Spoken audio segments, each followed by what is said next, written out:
Hello दोस्तों, स्वागत है आपका एक और वीडियो में। तो दोस्तों, अगर बात की जाए बाज़ार की बात की जाए तो निफ्टी की अगर बात की जाए तो निफ्टी 50 जो है 4 नवंबर को 165 अंक की गिरावट के साथ जो है बंद हुआ था। यानी कि देखा जाए तो लगभग जो है 0.64% की गिरावट दर्ज की थी। यानी कि देखा जाए तो निफ्टी 50 जो है 25,597 पर जो है आ गया है। और वहीं पिछले 5 दिनों की बात की जाए तो पिछले 5 दिनों में जो है निफ्टी 381 अंक की गिरावट जो है दर्ज कर चुका है। और वहीं अगर सेंसेक्स की बात की जाए तो सेंसेक्स भी जो है 4 नवंबर को देखा जाए तो 519 अंक की गिरावट जो है दर्ज कर चुका था। यानी कि देखा जाए तो 83,459 पर जो है बंद हुआ है। और पिछले 5 दिनों की बात की जाए तो पिछले 5 दिनों में जो है लगभग 1260 अंक की गिरावट जो है दर्ज कर चुका है। यानी कि देखा जाए तो निफ्टी 50 और सेंसेक्स में जो है गिरावट हमें देखने को मिली है। और वहीं बैंक निफ्टी भी हो गया है। तो देखा जाए तो बाज़ार जो है 4 नवंबर को जो है भारी गिरावट देखने को मिली थी बाज़ार में।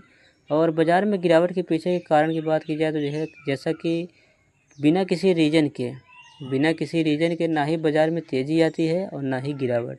तो कोई ना कोई कारण ज़रूर रहता है बाज़ार को गिराने में और बाज़ार को उठाने में। यानी कि कोई ना कोई मेजर रीज़न ज़रूर रहता है। और जैसा कि अगर बात की जाए सेक्टर वाइज कंपनियों की बात की जाए तो 4 नवंबर को जो है देखा जाए तो सबसे ज़्यादा गिरावट जो है निफ्टी मेटल सेक्टर में जो है देखने को मिली थी।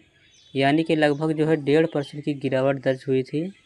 और वहीं अगर बात की जाए निफ्टी आईटी सेक्टर की तो 1% से ज़्यादा की गिरावट इसमें देखने को मिल गई थी।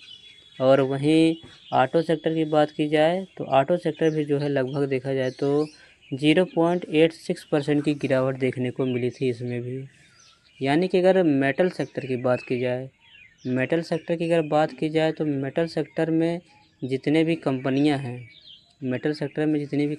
हैं जैसा कि मान लो टाटा स्टील हो गया, जो कि ज़्यादा वेटेज वाली कंपनियां हैं ये सब। टाटा स्टील का जो है वेटेज की अगर बात की जाए तो 19.88 जो है इसका वेटेज है।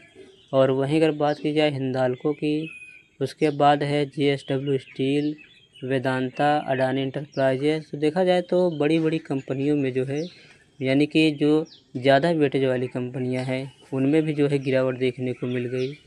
और वहीं अगर बात की जाए जो है आईटी सेक्टर की, यानी कि निफ्टी आईटी सेक्टर की बात की जाए तो इसमें भी जो है लगभग 1% से ज़्यादा की गिरावट इसमें भी देखने को मिल गई थी। और जैसा कि अगर निफ्टी आईटी सेक्टर की कंपनियों की बात की जाए तो सबसे बड़ी बड़ी कंपनियां जो कि ज़्यादा वेटेज वाली कंपनियां हैं, जैसा कि बात की जाए इन्फोसिस की अगर वेटेज की बात की जाए तो 28.26% जो है इसका वेटेज है निफ्टी आईटी में। और वहीं अगर बात की जाए टीसीएस कंपनी की अगर वेटेज की बात की जाए तो इसका वेटेज जो है 21% से ज़्यादा का इसका वेटेज है। और वहीं अगर बात की जाए HCL टेक्नोलॉजी की तो इसका वेटेज जो है 11.42% का इसका वेटेज है। यानी कि देखा जाए तो 4 नवंबर को जो है आईटी सेक्टर की, यानी कि देखा जाए तो इन्फोसिस का अगर वेटेज की बात की जाए तो 6% से ज़्यादा का इसका वेटेज है। यानी कि बड़ी बड़ी कंपनी है जो कि हाई वेटेज वाली कंपनी है, जैसे कि इन्फोसिस, TCS, HCL और टेक महिंद्रा जैसी कंपनियों में भी जो है गिरावट देखने को मिल गई थी 4 नवंबर को। और वहीं अगर बात की जाए निफ्टी ऑटो सेक्टर की बात की जाए तो इसमें भी जो है लगभग 1% की गिरावट जो है इसमें भी देखने को मिल गई थी 4 नवंबर को। यानी कि देखा जाए तो जैसा कि महिंद्रा एंड महिंद्रा कंपनी के वेटेज की बात की जाए तो इसका वेटेज जो है 24.55% का इसका वेटेज है। और जो है मारुति सुजुकी हो गया, बजाज ऑटो हो गया, आइशर मोटर हो गया, टाटा मोटर्स हो गया, तो ऐसी ऐसी यानी कि ज़्यादा वेटेज वाली कंपनियों में जो है गिरावट हमें देखने को मिल गई थी।